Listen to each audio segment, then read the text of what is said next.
ప్రభునామనకు ఘనత కలుగును గాక. మత్తయి సువార్త 14:23 ప్రార్థన చేయుటకు ఏకాంతముగా కొండ ఎక్కి పోయి సాయంకాలం అయినప్పుడు ఒంటరిగా ఉండేను. ప్రియమైనటువంటి దేవుని బిడ్డలారా, యేసు ప్రభు ఒంటరి ప్రార్థన చేసినటువంటి వాక్యాన్ని మనం ఇక్కడ గమనిస్తున్నాం. పగలంతా పరిచయం చేశాడు, సాయంకాలం అయినప్పుడు ఒంటరిగా కొండ ఎక్కి ప్రార్థన చేయడానికి వెళ్ళినట్లుగా దేవుని వాక్యంలో మనం చూస్తున్నాం.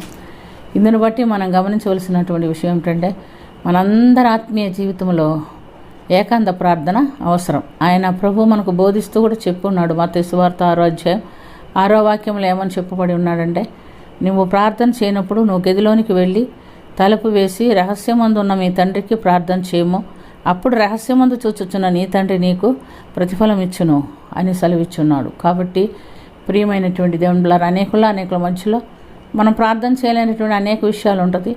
కానీ మనం వ్యక్తిగతంగా తలుపు వేసుకొని ప్రార్థన చేసినప్పుడు రహస్యమందు ఉన్న నీ తండ్రి అంటే నువ్వు ఎటువంటి రహస్య విషయమైనా నీ తండ్రికి చెప్పుకోవచ్చు అని అర్థం.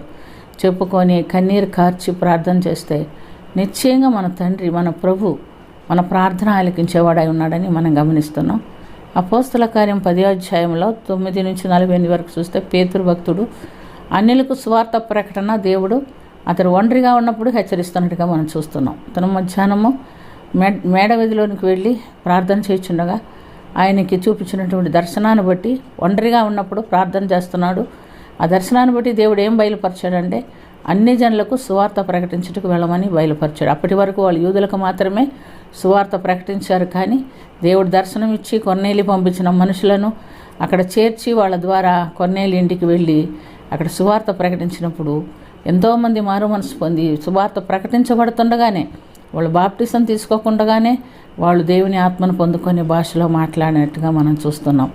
కనుక ప్రియమైనటువంటి దేవుని బిడ్డలారా, దానియేలు కూడా సింహాల నోరు మూయించుటకు కావాల్సిన ప్రార్థన ఎలా పొందుకున్నాడంటే, ఒంటరిగా తన గదిలోనికి వెళ్ళి 3 పూటలు ప్రార్థన చేసినట్టు దానియేలు గ్రంథం 6:10 మనం చూస్తున్నాం. కాబట్టి ఆ ఒంటరి ప్రార్థన 3 పూటలు దేవునితో చేసినటువంటి ఆ సంభాషణ, సన్నిహిత సంబంధము ఆయన్ని సింహాల బోన్లో వేసినా కూడా దేవుడు ఆ ప్రార్థన ద్వారా దూతలను పంపించి సింహాల నోర్లు మోయించి వేసెను అని దానియేలు సాక్ష్యం ఇస్తున్నట్లుగా మనం చూస్తున్నాం. కనుక మన జీవితంలో ప్రార్థనా సమయాన్ని మనం అలవర్చుకోవాలి. ఖచ్చితంగా వ్యక్తిగత ప్రార్థన, కుటుంబారాధన ఖచ్చితంగా ప్రతి కుటుంబంలో ఉండాలి. సమూహ ప్రార్థన అవసరం వచ్చినప్పుడు మనం విజ్ఞాపనలు అంటాం కదా, ఆ ప్రార్థనలు కూడా మనం చేసుకోవాలి. ఇలాంటి ప్రార్థన అనుభవాలు మనం కలిగి ఉంటే నిశ్చయంగా మనకు విజయం ఎక్కడ అపజయము ఉండదు.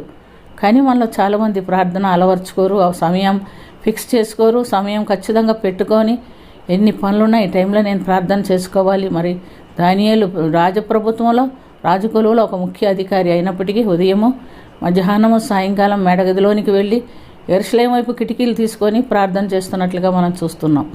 కాబట్టి మన జీవితం మన అంతటి వారం కాకపోయినా మన ఎవరివైనా ఒక టైం, మనకు అనుకూలమైన టైంను ఖచ్చితంగా పెట్టుకొని ఆ సమయంలో మనం ప్రార్థనా అనుభవంలో ఉండాలని దేవుడు కోరుకుంటున్నాడు. అలా ప్రార్థన మనం చేసినప్పుడు తప్పకుండా దేవుడు మనకు విజయం ఇచ్చి మనల్ని దీవిస్తాడు. అలాంటి ఆత్మీయ జీవితము ప్రభువులాగా మనం కూడా వ్యక్తిగత ప్రార్థన జీవితము, లేదా దానియేలులాగా, పేతురులాగా, అపోస్తలులందరిలాగా కూడా మనము ప్రార్థనా జీవితం కలిగి ఉంటే నిశ్చయంగా గొప్ప విజయం మన జీవితంలో కూడా దేవుడు ఇస్తాడని ఈ వాక్యం ద్వారా మనం చూస్తున్నాం. అలాంటి అనుభవం మనం కలిగి ఉంటున్నట్లుగా దేవుడు మనకు సహాయము చేయునుగాక.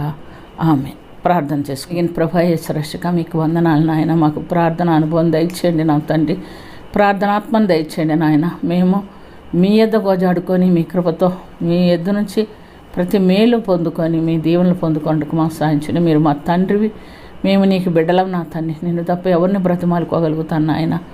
అలాగే ప్రతి ఒక్కరికి కావాల్సిన ప్రార్థనా జీవితం దయచేసి దీవించి నడిపించమని, కరుణించమని యేసుక్రీస్తు పుణ్య నామమున మిక్కిలి వినయంతో అడిగి వేడుకొంచున్నాము తండ్రి. ఆమెన్.